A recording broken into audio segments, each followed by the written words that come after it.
So today we'll speak on the topic of right mindfulness. This is a continuation of the talk that we had on what they call Eightfold Path. Okay, so I think the idea of mindfulness, the idea of understanding, knowing our mind, I think that's really key to our practice as Buddhists.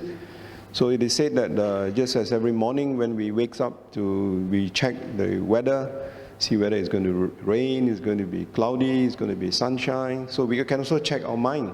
Right? So how do we check our mind? So I think that's basically what the mindfulness or meditation in Buddhist practice is all about, isn't it? One of my favorite teacher, Atisha Dipankara, in his classic text on the Bodhisattva gems of wisdom, he says, when you're in the midst of many, check your speech. But when you're alone, check your mind. All right? So again, these two are very core essence of the Eightfold Path, isn't it? I think maybe two Sundays ago, I think it was Brother Chan who spoke to you about Eightfold Path. So those of you who are here, and last week I shared with you the importance of right views, samadhi, because when we want to embark on any practice, all right, it's very important that we always have the right views or right understanding of what we are doing. All right, Buddhist practice is always about right understanding. So I think that's really key. That's core to it. So today we're going to continue by looking at the essence of right mindfulness, because it's not just mindfulness itself, but right mindfulness. I think today mindfulness is a buzzword, isn't it? It is said that if you Google the word mindfulness, probably there are 250,000 sites that you could actually check on the word mindfulness. But is it the same mindfulness that the Buddha talks about? So today we shall try to see from the Buddhist perspective what actually is right mindfulness, and how can we as practitioners of the Dhamma, all right, so that we are in line with what the Buddha has taught us. Okay.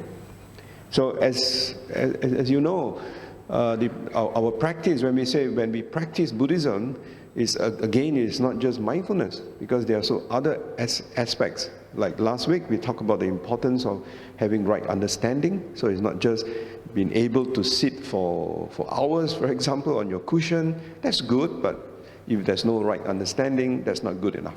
All right, so that's what is meant there. And again, as later I'll share with you in today's talk, a very key component of Buddhist practice is also what is called ethics, the morality aspects. Right? That is why this morning you all recited the 5 precepts. You observed the 5 precepts, because there's no right mindfulness if precepts are not included. Right? You may have heard or you may have read, or you may even listen to some podcasts about mindfulness as taught primarily in the West, where there's no reference at all to the aspects of morality or ethics. Okay, so it's very important for us to understand that when we talk about practice in Buddhism, we're actually talking about the whole thing, not just meditation itself. So it starts with understanding, then it is guided by what you call morality in terms of our speech, in terms of action, in terms of livelihood. Okay, so today we're going to touch more on these aspects of mindfulness. So to do that, I think first of all we need to understand what this word mindfulness means from the Buddhist perspective. Yeah, some of you obviously would know this. The word mindfulness, if you know, right, is a good memory. It's just a good reminder. Okay, so the word mindfulness is often used to translate the Pali word sati, isn't it? Right, sati. So it is not so much a type of meditation as a factor necessary for success in any type of meditation. So as you know, there are different types of meditation. All right, I'm sure you read in the Visuddhimagga that the Buddha even talked about 40 objects of meditation. So there are different types. Today, broadly categorized, you say samatha, you take vipassana. But in all these things, the sati or mindfulness is a very important factor. And that is what makes it successful in any type of meditation. So here, when we talk about right mindfulness, it is a factor of the Noble Eightfold Path, and likewise, right mindfulness is also one of the 5 spiritual faculties and the first of the 7 factors of enlightenment. So I'm not going to go into that, but you can check that out after this. Yeah. So which means it is an important ingredient in our practice. Okay. Now, when we talk about mindfulness, when the Buddha defines sati as keeping something in mind, actually the word comes out is remembering. So continuously remembering the object you're aiming to keep your attention on. So if you have started meditation or you're about to start meditation, you will most probably be advised that you keep your thoughts on an object. So to remember that object. So the example, mindfulness of breath. You remember the breath, you maintain the awareness of the breath, the breathing in, the breathing out. Okay? So sati is also being connected with being alert and ardent. So besides remembering that, but there's two other elements which comes to play, which later you'll see, is to be alert or ardent, right? And clear comprehension. Now, so these are three different words, and they mean different things, right? So you've got mindfulness, you've got clear comprehension, and then you also have got being alert. So they're all factors that combines.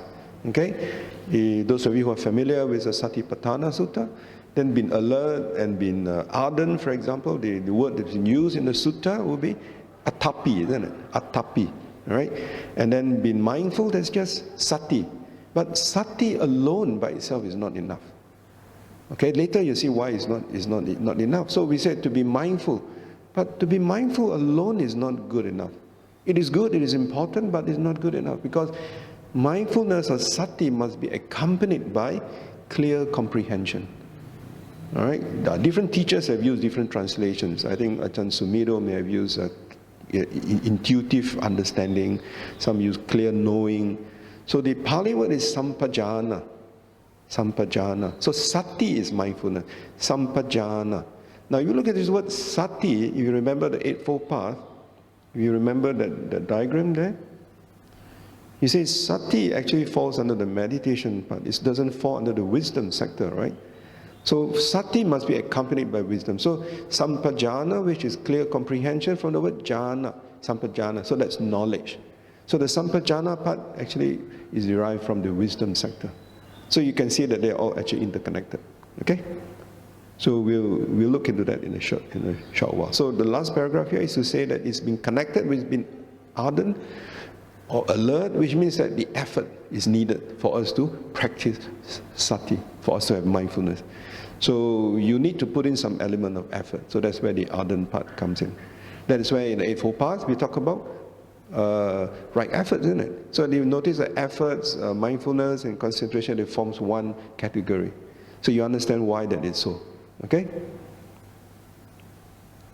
Now just now I mentioned about sati. When you talk about sati, is memory. So what is it that we are trying to remember when we want to be mindful? Okay? Basically, we remember to stay alert to what you're doing in the present moment. So that is the meaning of why we say it's sati. So you stay alert to what you're doing in the present moment, because mindfulness is all about observing thoughts that arise in the present moment. All right? So I think in meditation you would probably have been taught that, to observe what arise, phenomena that arise in the present moment. And then later you understand the nature of this phenomena. When they arise, do they stay forever? They don't. They arise, they fall away. They arise, they fall away. So then you are actually recognizing the nature of thoughts that arise. Whatever thoughts that arise, they do not stay.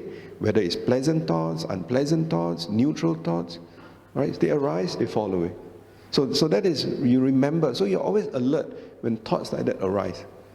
And we have meditation sessions because that is a formal practice which allows us to focus on the thoughts that arise. So that once that becomes like second nature to you, so even when you're not sitting on the cushion, when you're awake, I don't mean you're not awake when you're sitting on the cushion. I mean when you're not on the cushion, when you're dealing with other people in your everyday life, in the office, with your families, then that ability to remain alert will continue. You follow? So that formal meditation session is essential, is important, because it provides you the training, the process of how to arrive at that subsequently, isn't it? But more important is what happens after you're out, when you're no longer sitting on a cushion. right? When you're sitting on a cushion, maybe when anger arises, you can recognize, oh, that's angry thoughts. Then you let it pass away. All right, but are you able to also do that when you are not sitting on your cushion? And that's the real test. So the real test for meditation is not how long you can sit on your cushion, but what happens after you're out from your cushion. All right? His Holiness the Dalai Lama always says, yes, meditation is important. Sitting on the cushion is very important. But post-meditation is even more important. What is post-meditation? That means your ability to actually continue the wholesome thoughts that you have while you're sitting on the cushion. So it requires practice, all right? All right, it requires practice. So it is, the first stage is we remember, we are ardent. We remember to stay alert what you're doing in the present moment. So you can continue that alertness even when you're not sitting on your cushion. And that's the whole challenge. So the real challenge is you're able to continue that practice of being alert, remembering what to be alert, remembering what are wholesome thoughts, what are unwholesome thoughts, when you're not even sitting on your cushion. So that's the first one, yeah?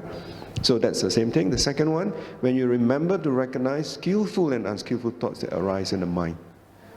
Okay? So just as you're sitting in meditation, you can recognize unskillful thoughts or skillful thoughts that arise. Likewise, when you're not sitting on your cushion, you're dealing in your everyday life. All right? When you are in a when you're in a discussion, before you end up being angry, you're able to check your mind. All right? So instead of reacting, as I said in the previous session, you're able to very quickly respond. Right? Respond with mindfulness. And remembering how to abandon unskillful thoughts that affect our concentration and develop skillful ones that promote it. So this is linked to the right effort. Remember in the Noble Eightfold Path, right efforts? They talk about the four right efforts. The effort to overcome whatever unskillful thoughts that have already arisen, and the effort to prevent, not to allow conditions that will allow unwholesome thoughts to arise. So one pair of right effort, isn't it? The other pair of right effort is to maintain whatever skillful thoughts that have already arisen in your mind. And once arisen, what do? You try to sustain it. So you try to sustain as all those skillful thoughts, wholesome thoughts that arise in the mind. Again, while you are sitting in cushion, while you're in a meditation retreat, that is much easier to do. Right? So then wholesome thoughts that arise, you sustain. Then you know those are thoughts of love, thoughts of compassion.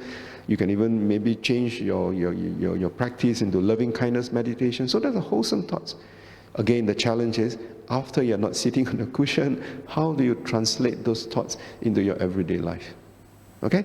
So sati is about remembering all those things.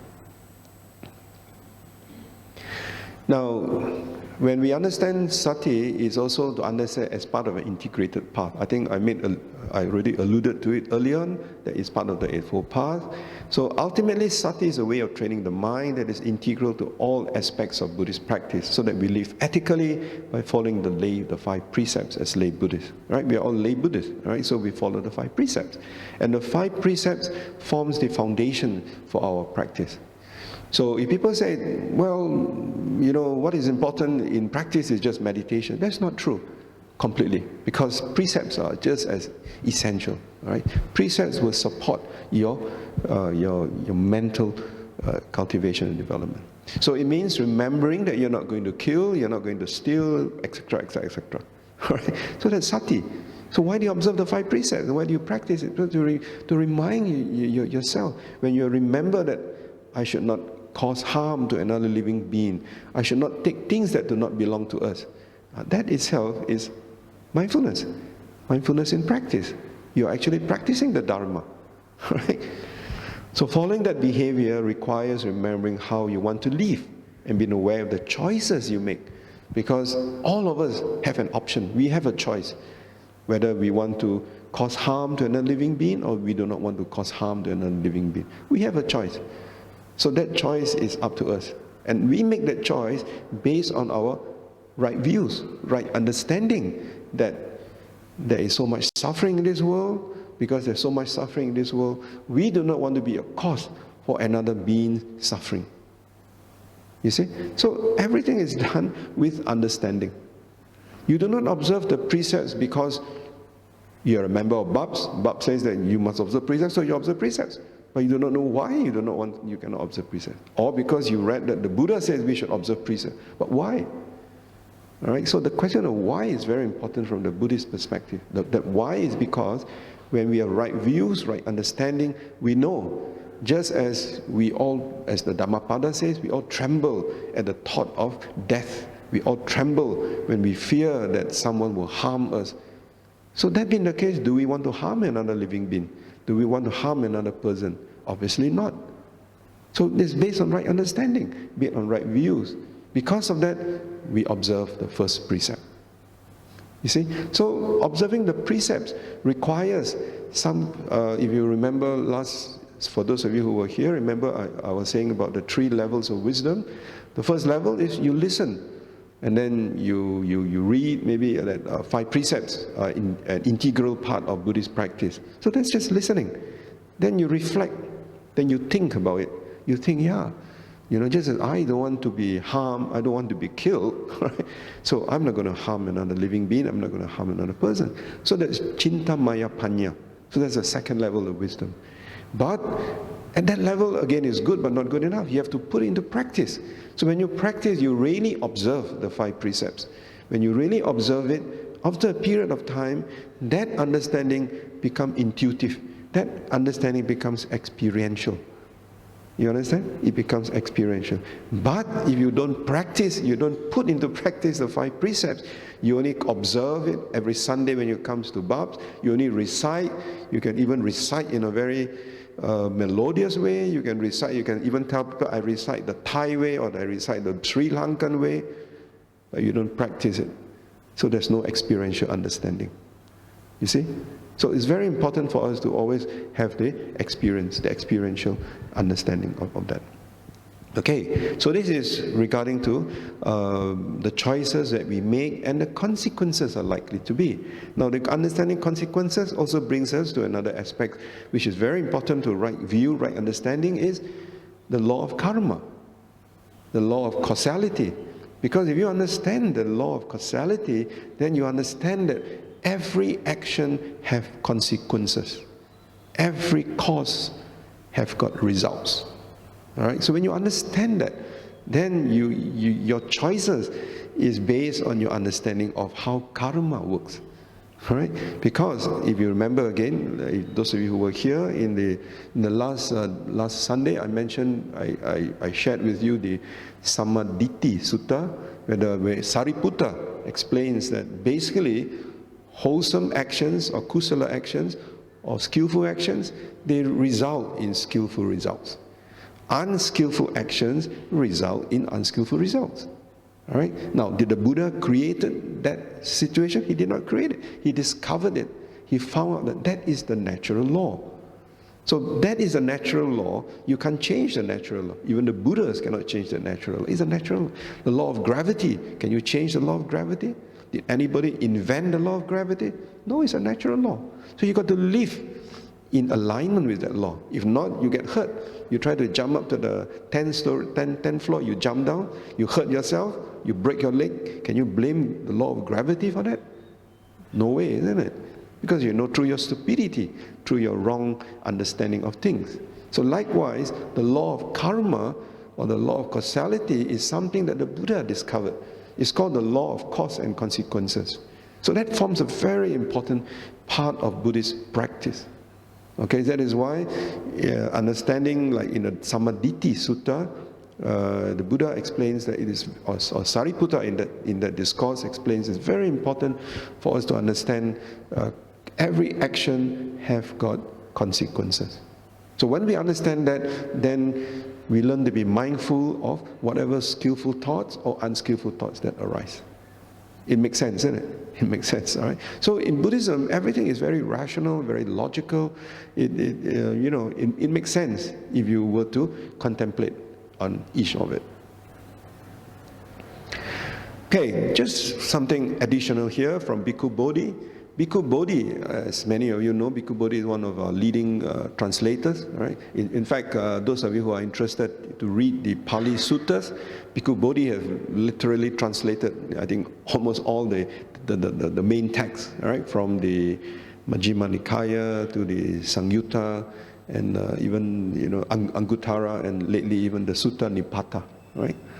Okay, so Bhikkhu Bodhi referred to mindfulness as to remember to pay attention to what is occurring in one's immediate experience with care and discernment. All right?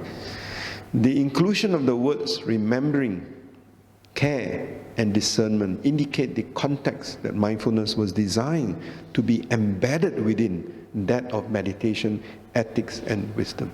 So please remember never to separate meditation from the other two components of right understanding and right morality, right, in the Eightfold Path.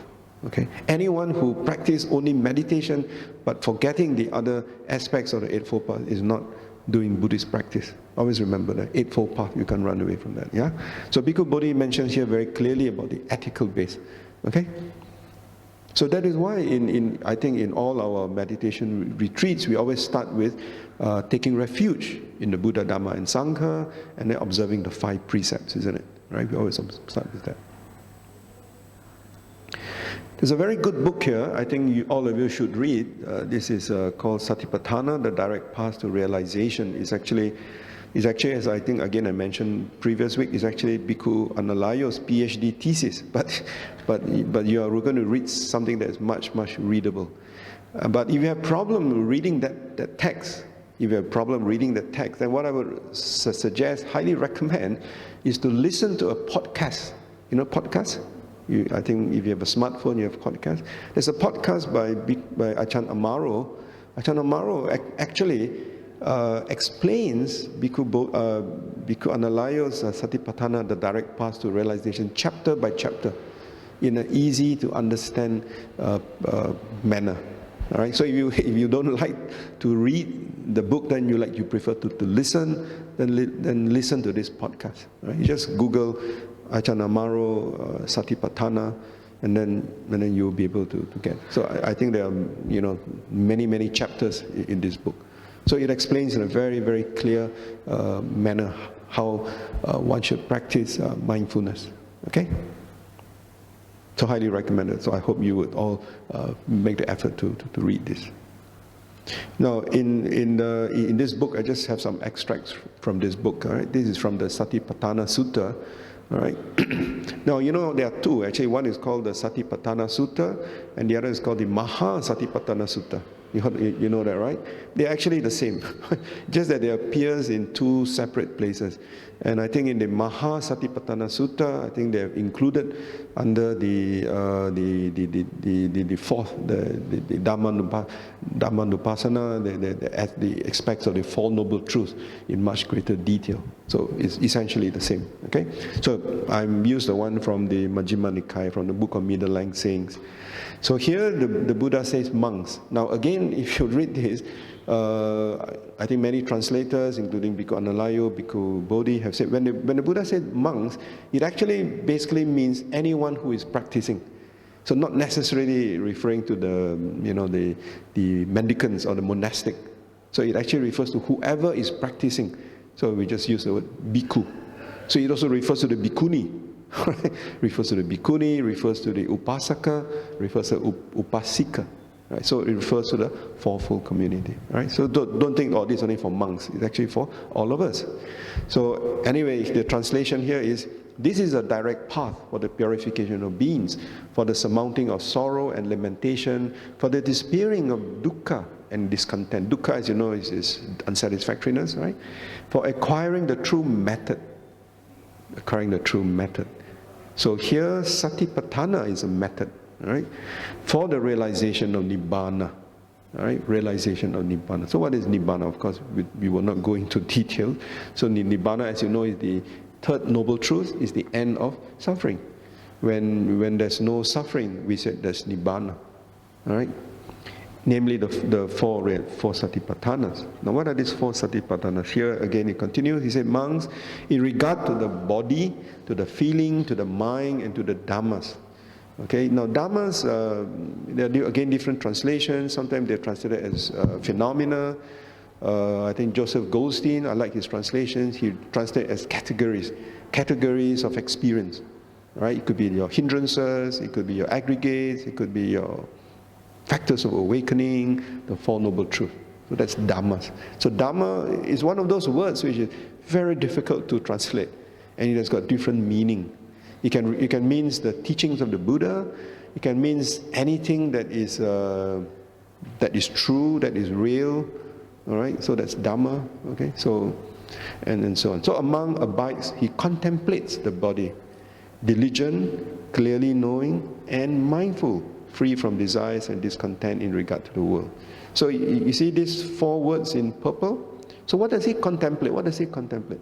He contemplates on the body, he contemplates on the feelings, he contemplates on the mind, he contemplates on categories of experiences in four aspects. He is diligent, he is clearly knowing, he is mindful, free from desires and discontent.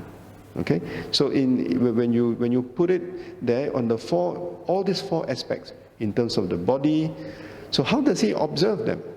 For example, here, the earlier part, being diligent, being clearly knowing, and being mindful, free from desires and discontent. Now, how does he do it for the four aspects, for the body? So the experience of being in a body sensation, that's why you're breathing in, breathing out. So that's for the body, correct? And then your posture, how do you sit? All right, maybe one leg above the other, or half lotus, full lotus, or you could do walking meditation. That's another posture. Or you can do standing.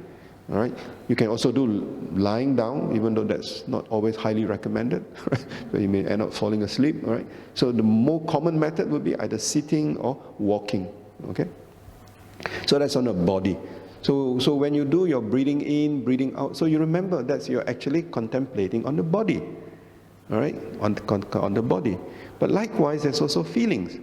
And in Buddhist psychology, when you talk about feelings, it's slightly different from emotions. Right? When we talk about feelings, we are essentially talking about three aspects, three broad aspects, even though there are subsequent subcategories. Right? If you understand the Abhidhamma, for example.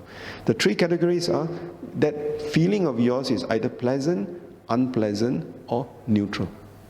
Right, so when we sit in meditation, when the feeling arises, so we recognize it. We recognize it's a pleasant feeling. We recognize it's an unpleasant feeling. Or we recognize it's a neutral feeling. What do we do with that feeling? Do we cling to it? If it is a pleasant feeling, do we cling to it? We don't, isn't it? But when in our normal experience, when a pleasant feeling, we cling to it. When an unpleasant feeling arises, we try to push it away. All right? Okay, so but in the meditation practice, in a meditation session, we try to understand if a feeling arises, then we understand feeling. And then subsequently, the teacher will obviously explain to you that feeling. If you observe that feeling, does that feeling stays? Is that feeling static? No, that feeling will eventually change, isn't it? All right, that feeling will eventually change. Okay, in my first meditation practice, I always remember this experience. The feeling of pain in the leg. You feel like there are pins and needles in your leg, right?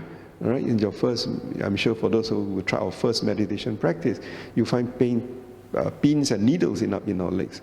So my teacher would say, just observe those pins and needles, but don't say pins and needles, then you're conceptualizing it. It's just a feeling.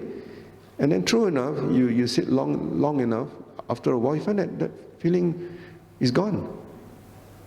So feelings are not permanent. So feelings arise, they fall away. Feelings arise, they fall away. So just as you do your breathing in, breathing out. You breathe in, can you stop breathing in and not breathe out? You can't. So that's again the natural. So when we do meditation, we are actually observing nature. We are observing natural phenomena that arise and fall away. Okay? So that's the purpose, right? So that's feeling. So it's pleasant, painful, neutral. It can be physical, it can be mental.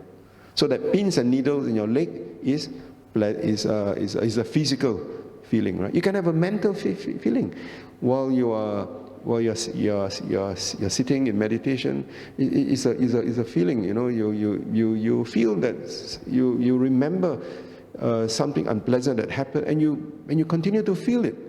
Right? It's mental. It's no longer there. It happened in the past, so it's no longer present moment. Okay. The mind. All right. Mindfulness of mind. Basically, mindfulness of mind is that we check our mind, as Atisha always reminds us. We check our mind.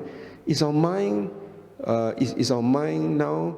Do we have thoughts of greed or lust, or are our thoughts free from greed and lust? Is our mind now with anger, or is our mind free from anger? Is our mind now with delusion? Is our mind with delusion, or mind free from the delusion? So these are the three main ones. But in the Satipatthana, then you learn two more. In other words, is it a contracting mind?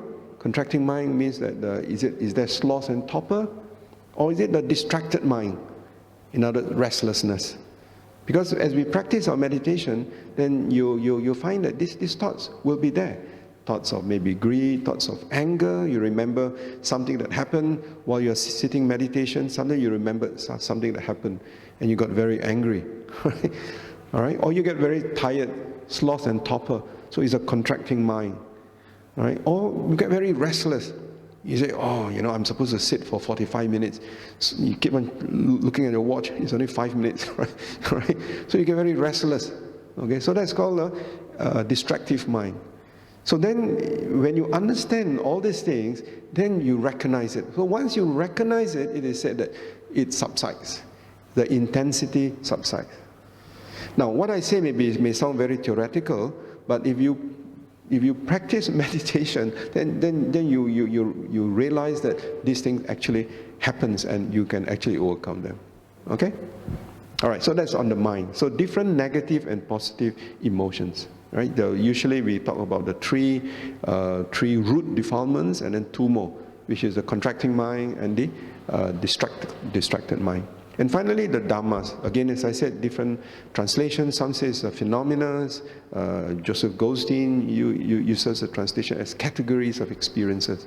For example, the 5 hindrances. What I've just mentioned to you just now, that's actually part of the 5 hindrances, the 5 aggregates, factors of enlightenment, as well as the noble truth. Right? So I'm not going to delve into this, but when you go for your retreat, then the teacher will probably explain more. Okay? Now, just a little bit more on the body and feelings part, body and feelings. So I thought this is important for us to understand. We observe our in-breath and out-breath as this respiration will lead to awareness of sensations of every part of the body. So again, when you are in your meditation class, if you're asked to observe your breathing in, breathing out, you need to know why you've been told to do that. That is because this will lead to awareness of sensations every part of the body. The feelings is also from the body, right? Even the mind is, of course. And we place importance on feelings as it is directly connected to the other 3 foundations. Okay, as feeling is perceived by both the mind and body. Right? You can perceive, isn't it, the mind, feelings, right? Likewise the body. Okay? And every defilement in the mind is intimately connected with some feeling in the body. So that's the way how the Buddha explains the importance that's been placed on body contemplation as well as feeling contemplation. Right? So I'm quite sure, all right, you will start. But of course, there are also some teachers that I know who straight on start with Cittanupassana, who straight on start with the mind. Okay? So it depends. All right? So if we strengthen Vedana-nupassana, we automatically strengthen the other items. Okay? My own practice is very much based on these two, so that's why I share this with you. But I'm sure some of you may have different teachers, so the teachers may say, let's start with Citta-nupassana. All right, so fine. So then, that particular teacher or teachers would then have his or her method on why he or she starts on Citta-nupassana. Okay? Now, when we say contemplation, I think it's also important. I just like to mention here. You remember the word contemplation was mentioned, anupassana, right? So what is it that we actually contemplate? When we contemplate on the body, we contemplate on feelings. We actually contemplate on three things, right? Essentially, we contemplate on the body as impermanent. We contemplate, and therefore something that does not yield lasting satisfaction. Because if something is not permanent, right, you can't have lasting happiness there, or as unattractive and not self. And thus something we let go, right? So this is something that I think you will constantly be reminded during the meditation practice. So why do we contemplate on rising, falling, rising, falling? That's to understand that that's the nature of phenomena. Nothing stays. Everything changes, right, in that sense. So that's the purpose of our contemplation. Okay, so this is just to put it in a table form. So the features of Satipatthana. So when you practice Satipatthana, so the words I mentioned about energy, which is the effort, the ardent, right, the ardency, the effort, right, and then the wisdom part, sampajana. You see from the word jnana, jhana. So that's the wisdom part. So as I said in the mindfulness parts, that's not the wisdom part, that's the concentration model, right? So mindfulness, so free from desire, discontent. So these are the four. So if you read the Satipatthana Sutta, which I think is important if you were to practice, then you find that these are the four key things. So sati alone is not enough. I keep on reminding you, keep on repeating that. It must always be balanced with sampajana, right? And of course, effort is necessary, important there. Okay, so the last part, I just want to talk a little bit about the purpose of mindfulness.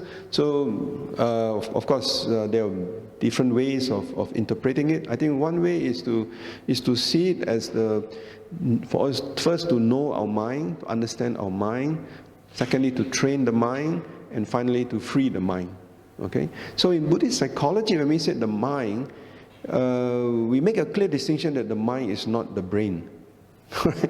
It's very clear the mind is not the brain. The brain is an organ, but not the mind. So what is the mind? The mind is very difficult to explain. It's actually a collection of all our experiences, our perceptions, our consciousness, all right? All our experiences, our thoughts. So all that constitutes the mind. In the five aggregates, in the classical Buddhist explanation of what is the mind, or what is a person, what is a human being. So the Buddha says we actually comprises of two aspects. One is the mind and one is the body. So the body, we know this body. And what is the mind? The mind is just feelings, perceptions, consciousness, and mental activities that goes on in the mind. So that is all that goes on in the mind. But more important for Buddhists to understand is what is the nature of this mind. The nature of this mind is that this mind has a potential for liberation. That this mind have got potential. Actually, this mind has a potential to do good as well as potential to do bad. All right, very important point. This mind. All right, like even during the Buddha's time, you got Devadatta. All right, Devadatta uses his mind for something that's not good. All right, he can, with that mind, you can create nuclear weapons. With that mind, you can create, atomic bombs. But with the mind, you can also become a Buddha. All right, so that is why the Buddha says the mind has got unlimited potential. The mind has got unlimited potential. All right, so that's one characteristic. The other characteristic of the mind is that it is actually luminous. All right, so Buddhists generally believe that that this mind is luminous. Prabhasara, that's the Pali word, right? In fact, in the book of gradual saying, Anguttara Nikaya, the Buddha says, this mind of ours is actually luminous, Prabhasara, but it becomes defiled because of adventitious elements. It becomes defiled. All right. So, in other words, this mind of ours has got clarity, has got potential, has got the ability to attain enlightenment, right? And in the other Buddhist traditions, like in the Mahayana tradition, in the Tibetan tradition, they always say that we all have the Buddha nature, the Tathagata Garbha. We all have the Buddha nature. Even though this is not explicitly mentioned in the Theravada tradition, but the closest will be, of course, in the Anguttara Nikaya, where the Buddha says the mind is luminous, right? It's luminous. So you can see that parallels there. So in other words, we have that ability to attain enlightenment.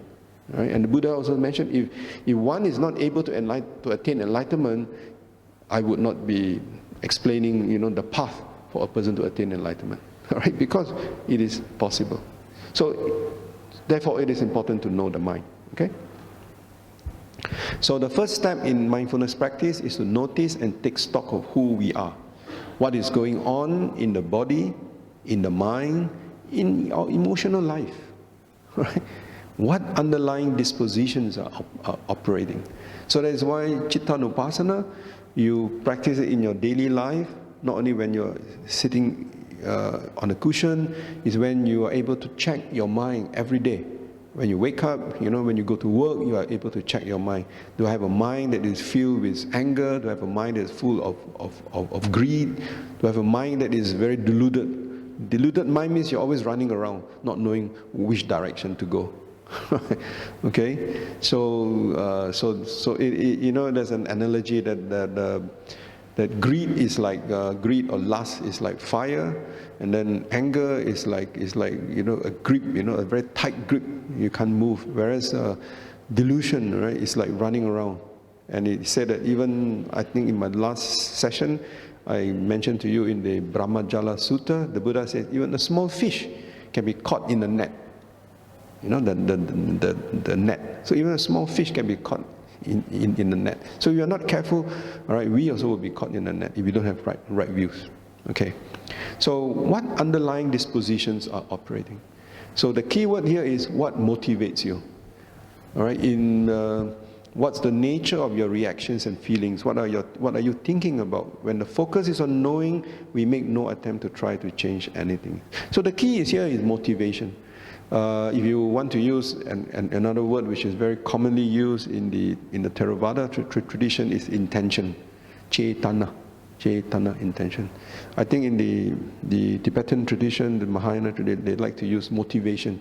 What motivates you? What is your motivation? So basically, it means what is your intention, right? And in the Pali discourses, we know the Buddha was very explicit.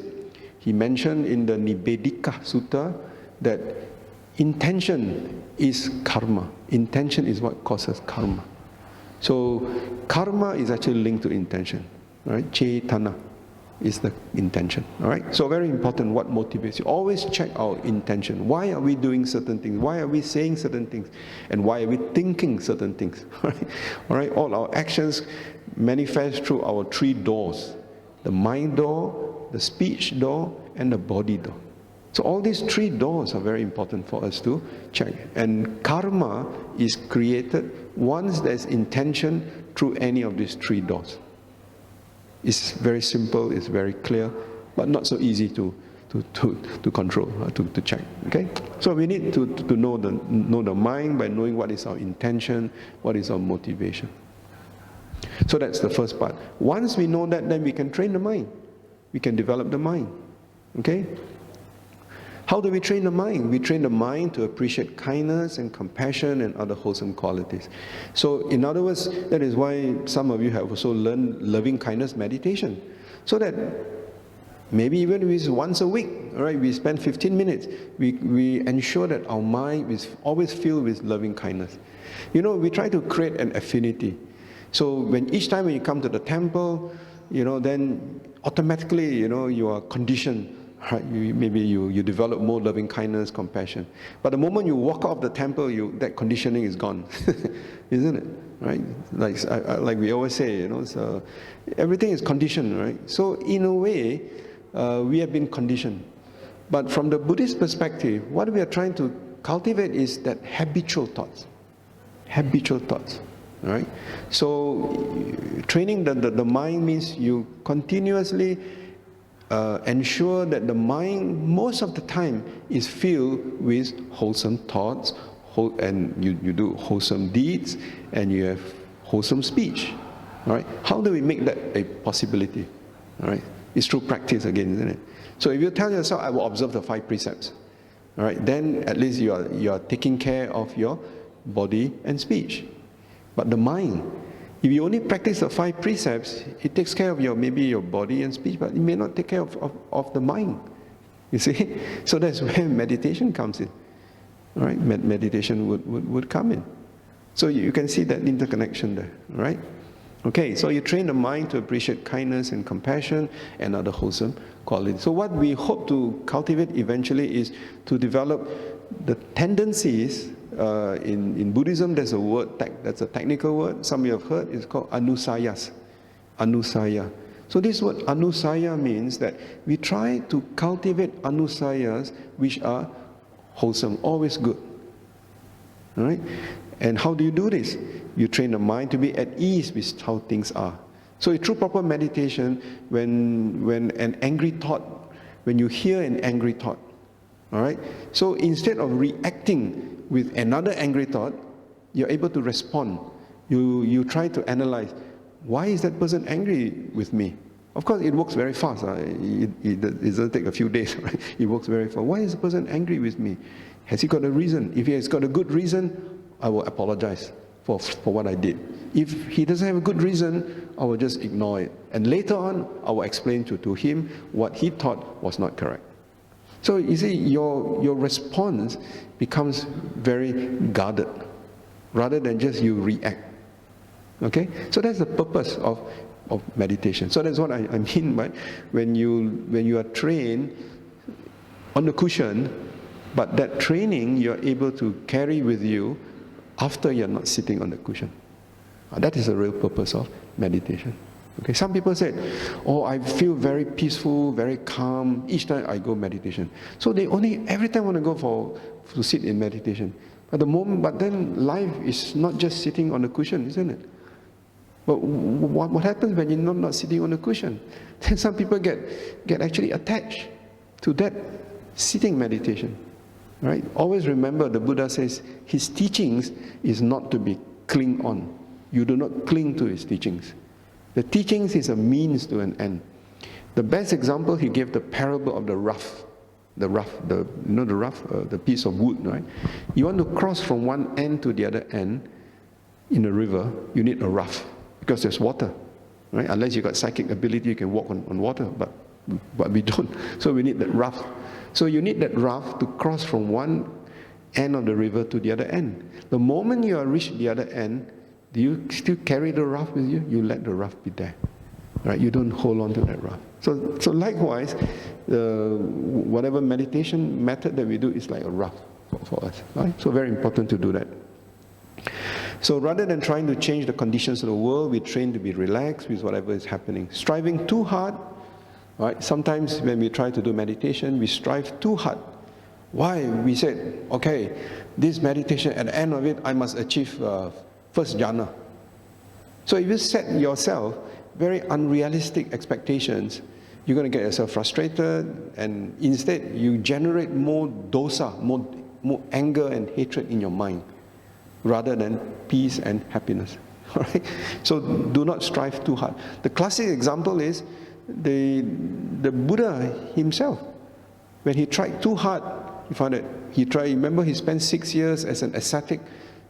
Story says he even take one morsel of grain of rice a day because he thought that was the way. He strived too hard. But he realized that that wasn't the case. Then he gave the simile of the lute, of the musical instrument. He said if the strings of the lute are too tight, does a sound, is it melodious? No. If the string of the lute is too loose, is that sound melodious? No. So when that lute, the sound, that the strings are not too tight, it's not too loose, it's just nice, then you find that the sound is melodious. So likewise, our practice has to be moderate in that sense. All right? Don't have unrealistic expectations when you want to strive too hard. All right? Clinging to views and ideals. All right? Clinging to views and ideals. Some people, they will say, oh, this is the best meditation technique. There's no other meditation technique. That is clinging to the views. Or some people will say, I've been trying that particular technique for last 10 years, it doesn't work, it's a hopeless technique, so now I've got a new technique. So that's clinging to the views. It may not work for you, but it works for maybe 10,000 other people. So don't form that view that just because it doesn't work for you, it doesn't work for other people. All right? Just as traditions, we have so many Buddhist traditions, isn't it? So if you follow a particular tradition, that's wonderful. Learn the best that you can from that tradition. And most of the time you would not know much about another tradition, so don't criticize other traditions. So when you do that, that is called clinging to views and ideals. All right? So that's why the Buddha is very clear about it. So it's a very open-ended, very transparent way of looking at things. All right? Meditating as penance, well, maybe not many people do that. Some people say, why do I meditate? Oh, because I have to pay penance because I did something terrible, so now I want to meditate. So I want to dilute all my bad karma, Well, that may be a good intention, but that's not the purpose, So each time when you sit meditation, you keep on thinking of all the bad things that you have done in the past, and you keep on telling yourself, okay, how much more meditation must I do to overcome it? So your mind is not settled. So you should leave that behind. It's been done, it's been done. You can't do anything about that, right? But you know that those are unwholesome actions, and so you don't want to do that again. All right, and measuring every little bit of progress.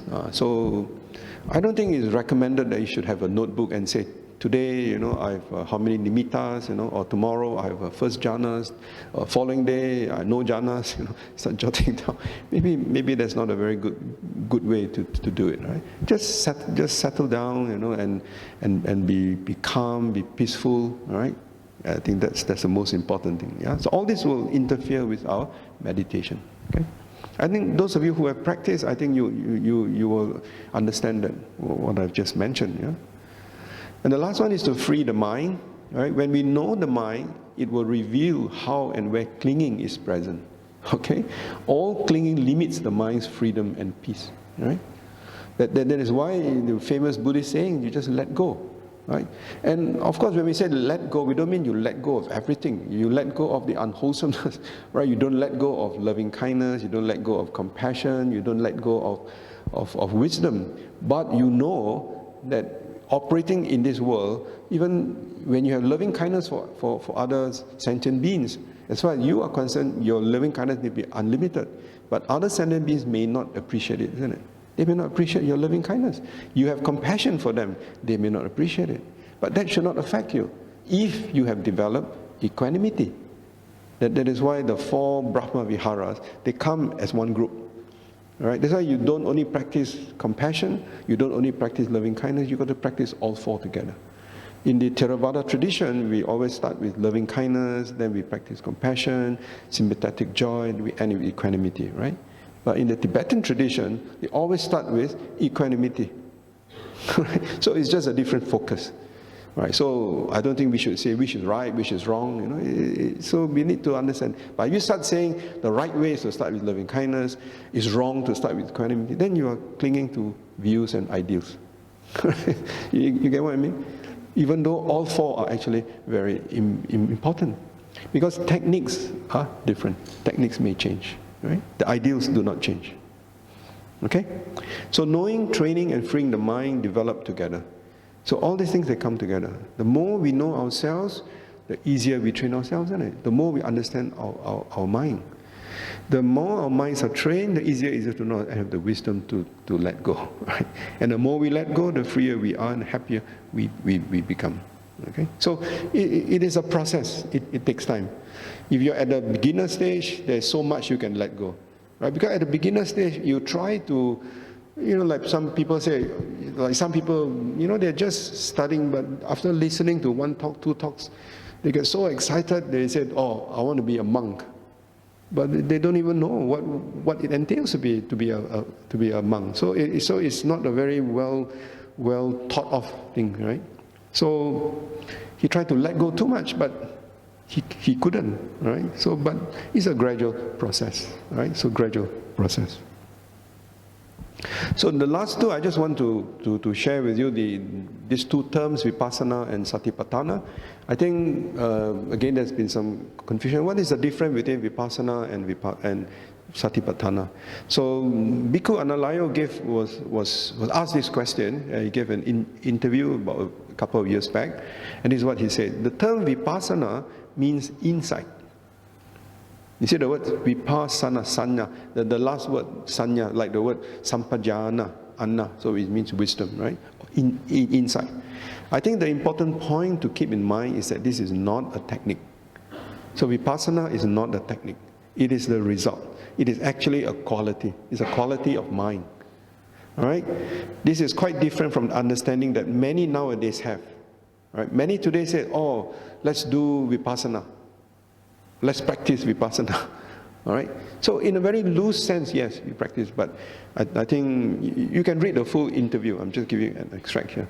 This is quite different from the understanding that many nowadays have. When we say vipassana, we often feel that this is a particular technique, a particular form of meditation you have to do. But actually, vipassana is a quality. It's a quality of insight. So the other word is satipatthana, isn't it? So vipassana is the insight or wisdom in understanding the three characteristics of existence, impermanence, suffering, and non-self. So when you have that ability to understand, when you have the ability to see impermanence, to see suffering, and to see non-self, we say that is vipassana. You have vipassana. Okay? Satipatthana, the other one is anapanasati. I'm sure you have heard of that. Anapanasati Sutta is a practice that produces wisdom. So to get vipassana, we practice satipatthana. So sometimes you see these words are joined. Satipatthana, vipassana. So in other words, we practice the four foundations of mindfulness: body, feelings, mind, and categories of experiences. When we do that properly, we do that well, then we experience what is called vipassana. Okay? So satipatthana is the practice that produces wisdom. So these are two best parts that are explained in the suttas and commentaries. Alright? So I thought I'll just end by saying the result of practicing satipatthana will lead to vipassana, or experiential wisdom. Last week I talked to you about 3 levels of wisdom. For those of you who were here, first level is through listening, you get 1 level of wisdom. The second level, when you reflect on what you have listened. Like today, all right, I've shared with you the Dharma, you have listened. From Buddhist perspective, there's 1 level of wisdom. Very, very elementary, rudimentary level. But if you go back, you reflect on what I've said. And then again, you know, I recommended some text. You go back and then you read the text that I recommended, and you reflect on that text. So you get a second level of wisdom. And then the third level is when you actually put it into practice. When you sit and then you try to observe the rising and falling, the in-breath, the out-breath. You observe feelings that are pleasant, feelings that are unpleasant, feelings that are neutral. And then you reflect on the nature of these feelings. It's impermanent. They change. They don't last too long. All right? That is experiential understanding. All right? That's experiential understanding. Okay? So that's why there's this Pali word is called seeing things as they really are. Yata Bhuta Jnana Dasana. The word jnana is wisdom. Sometimes they ask, what is the purpose of practicing insight meditation? What is the purpose of practicing vipassana meditation? What is the purpose? The purpose is not that you get psychic powers. It's not, that you're able to, to become, a Superman in so many ways, but so that you see things as they really, you see phenomena as they really are. And this is to see impermanence, suffering, and then non-self. Okay? So to develop what is the experiential wisdom, bhavana, maya, panya, the third level, it is essential to practice moral conduct and develop right concentration. So this is the Noble Eightfold Path. So when you combine this together, then from the Buddhist perspective, that is called right mindfulness. So it's called samma ditthi. Actually, the word samma can also mean perfect, isn't it? You know the word, like this morning we take refuge in the Buddha. We say the Buddha has got 9 qualities. The Buddha is also known as the Samma Sambuddha, right? Samma Sambuddha. It's not that he's the right Buddha. You say right Buddha is a wrong Buddha. That Samma Sambuddha means that perfectly enlightened. So likewise, when we say Sammaditi, it actually means a perfect understanding, right understanding, that's a perfect understanding. But in the context of the Eightfold Path, we usually translate the word Samma as right, because there's also a wrong understanding.